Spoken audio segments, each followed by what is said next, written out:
আসসালামু আলাইকুম, কেমন আছেন সবাই? আশা করছি ভালো আছেন। আমার নাম আরিফ, আমি একজন চার্টার্ড অ্যাকাউন্টেন্ট, কাজ করছি একটি ইউএস মাল্টিন্যাশনাল কোম্পানিতে ফাইন্যান্স ম্যানেজার হিসেবে। এর আগে কাজ করেছি Apple Ireland, Meta Ireland, bank of Ireland, Deloitte Ireland এবং সিটি ব্যাংক এনএতে। আমার যে অভিজ্ঞতা সেটা আমি অনেক সময় আমার জুনিয়রদের সাথে শেয়ার করি এবং সেই অভিজ্ঞতা শেয়ার করতে যেয়ে তাদের অনেকের সাথে ইন্টারাকশন হয়, অনেকে হয়তো আমাকে বিভিন্ন ভিডিওতে বা ব্লগের মাধ্যমে চিনতে পারেন এবং তখন তারা অনেক ধরনের কোশ্চেন আমাকে করেন। ব্যস্ততার কারণে আসলে আমি সবসময় রেগুলার আসতে পারি না। এখন যেহেতু ডিসেম্বর, ক্রিসমাস ব্রেক চলছে, তো ভাবলাম আপনাদের সাথে একটু কথা বলি। তো আমাকে যে কোশ্চেনগুলো করা হয় সেগুলোর মধ্যে একটা কোশ্চেন থাকে যে ভাইয়া, আয়ারল্যান্ডে অনেকে শুনেছি যে ওয়ার্ক পারমিট দিচ্ছে আর কি বাংলাদেশ থেকে, সেটা কতটুকু সত্যি? সো এইটার প্রশ্নের জবাব দেওয়াটা আসলে অনেকটা ডিফিকাল্ট, আবার অনেকটা সহজ এই জন্যই, আমি যদি মোটা থেকে বলি, আয়ারল্যান্ড থেকে বাংলাদেশে সেভাবে ওয়ার্ক পারমিট ইস্যু হয় না।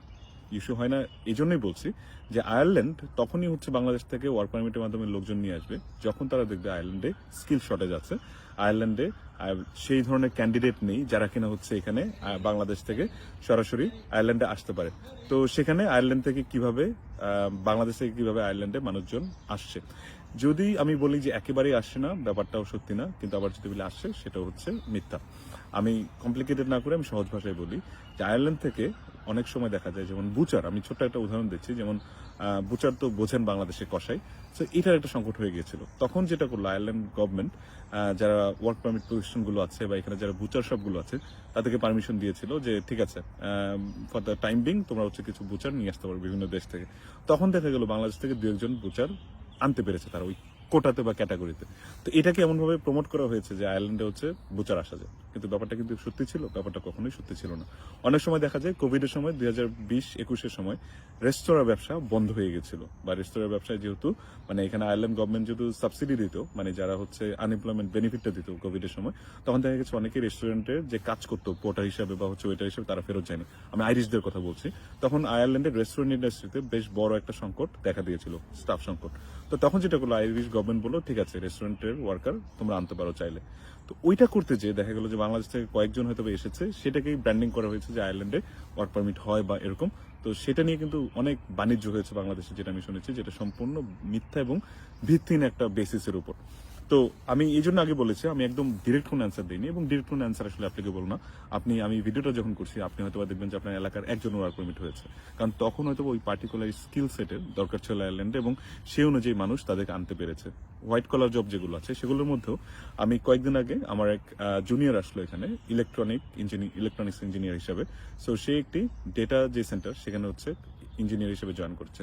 তো আয়ারল্যান্ডে যেহেতু ডেটা সেন্টারের ডিমান্ড অনেক বেশি, মানে আয়ারল্যান্ডে যেহেতু আপনার গুগল, মাইক্রোসফট, মেটা এই ধরনের কোম্পানিগুলো আছে, আমি নিজেই অ্যাপেল এবং মেটাতে কাজ করেছি, এবং তাদের ডেটা সেন্টারের প্রয়োজন হয়। শুধু এটাই না, আরো অনেক আইটি ফার্ম আছে যাদের ডেটা সেন্টারের প্রয়োজন হয়। সো যে ডেটা সেন্টারগুলো করতে গিয়ে অনেক ইলেকট্রনিক্স অ্যান্ড ইঞ্জিনিয়ারিং এর প্রয়োজন হয়। সো সেই জন্য বাংলাদেশ থেকে তারা লিমিটেড সংখ্যক লোক তখন এনেছিল, কিন্তু দ্যাট ডাজন্ট মিন যে তারা অহরহ বাংলাদেশ থেকে সেই ধরনের ক্যান্ডিডেট আনবেন।